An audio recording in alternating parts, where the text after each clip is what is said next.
내 브랜드의 가치가 충분히 올라가고 매출이 상승된다면 해볼 만한 투자라고 생각이 들어요.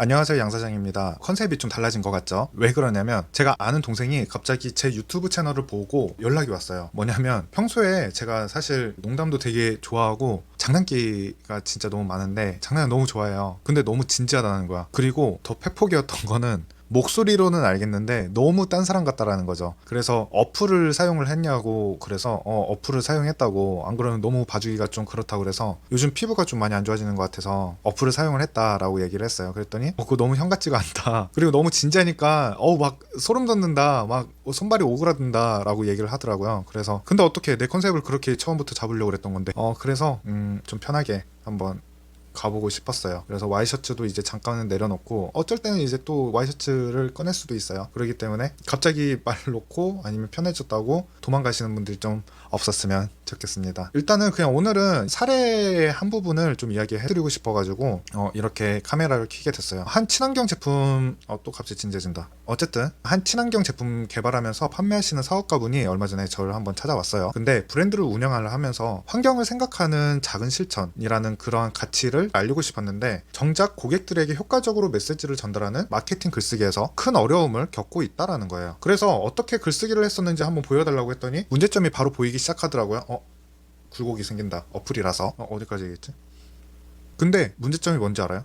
바로 그 글을 썼을 때 썼던 그 당사자는 자신이 어떤 글을 썼는지, 그러니까 어떤 문제점 있는 글을 썼는지 자신이 몰라. 근데 이거는 이분뿐만이 아니라 저 역시도 그러고, 이제 다른 평소에도 글을 잘 쓴다라는 분들도 그건 똑같아요. 내가 쓴 글은 왠지 잘 쓴 것 같아. 내가 쓴 글은 왠지 문제가 없는 것 같아. 그래서 우리 같은 마케팅 전문가들이 있는 거죠. 어쨌든 서론이 좀 길었고, 잘못되었던 몇 가지 부분이 쭉 있었는데, 첫 번째 문제점이 바로 감성적인 이야기만 강조하다가 실패해버린 거예요. 그 사장님은 브랜드의 철학을 좀 강조하고 싶어서 환경의 보호의 중요성을 이야기하는 감성적인 글을 SNS에 자주 올리기 시작을 했던 거예요. 그래서 우리가 지구를 위해서 할 수 있는 일, 그리고 그것은 작은 실천에서 시작합니다 라는 이제 아름다운 슬로건 같은 문구들 굉장히 SNS에다가 많이 올리기 시작을 하셨던 거죠. 그런데 좋아요와 댓글은 많았지만 문제점이 뭐였냐면 구매로 이어지지 않았다라는 거죠. 사람들이 공감은 해요. 그런데 제품을 사야 할 이유에 대해서 정확하게 느끼지 못했다라는 거죠. 그리고 그 다음 문제점 두 번째가 정보가 너무 과부하해서 실패됐다라는 거죠. 제품의 특징과 장점을 더 강조해야 한다고 생각을 했기 때문에 상세한 성분, 그리고 제조 과정, 그리고 친환경, 인증 같은 설명하는 장문의 마케팅 글을 너무 많이 작성을 한 거예요. 이 제품은 생분해가 가능한 PLA 소재로 제작되었고 유럽의 어디에서 인증을 받았고, 하지만 고객들은 이런 어려운 용어들 좋아하지 않아요. 어쨌든 너무 어려워. 글이 너무 어렵기 때문에, 그리고 용어도 너무 어렵기 때문에 뭐라고 얘기를 하는지를 잘 모르겠어. 근데 고객들은 똑같거든. 나도 그러고, 그리고 여러분들도 그러고, 어려운 말로 이야기를 하면은 뭔가 다른 나라 사람 같아.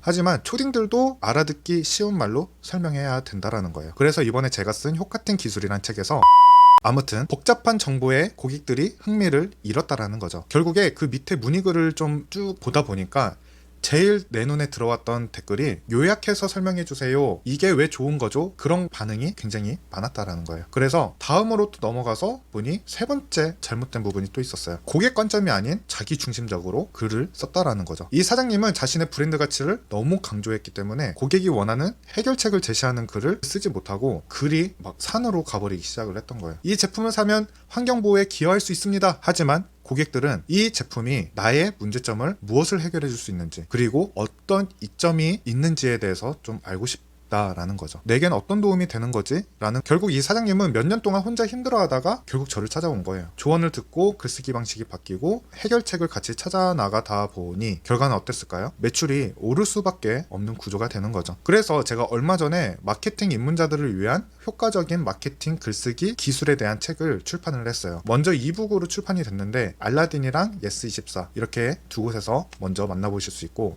효과팅 기술이라고 검색하시면 나와요. 이런 사장님 같은 분들을 위해서 만든 책인데, 사실 마케팅 글쓰기 방법에 대해서 알고, 그리고 글쓰기 기술에 대해서 좀 익히는데 10,000원만 투자를 하시면 내 브랜드의 가치가 충분히 올라가고 매출이 상승된다면 해볼 만한 투자라고 생각이 들어요. 어쨌든 저는 마케팅에 어려움을 겪고 있는 분들을 위해서라도 좀 더 열심히 마케팅 관련 책을 써보고 마케팅에 어려움을 느끼고 있으신 분들을 좀 더 열심히 도울 거니까 응원을 해주신다면 좋아요와 구독으로 응원해주시면 고맙겠습니다. 지금까지 양 사장이었습니다. 다음 영상으로 찾아뵐게요. 함께 정보도 공유하고 서로가 멘토가 될 수 있는 성공 캠퍼스 인원을 모집하고 있습니다. 작은 성공을 이루어 큰 성공까지 함께 성장하고 응원할 수 있는 카카오톡 오픈 채팅방 성공 캠퍼스 오픈 채팅 검색창에 성공 캠퍼스 양 사장이라고 검색하시면 참여할 수 있으니 오셔서 재미있고 알찬 시간 함께 하셨으면 좋겠습니다.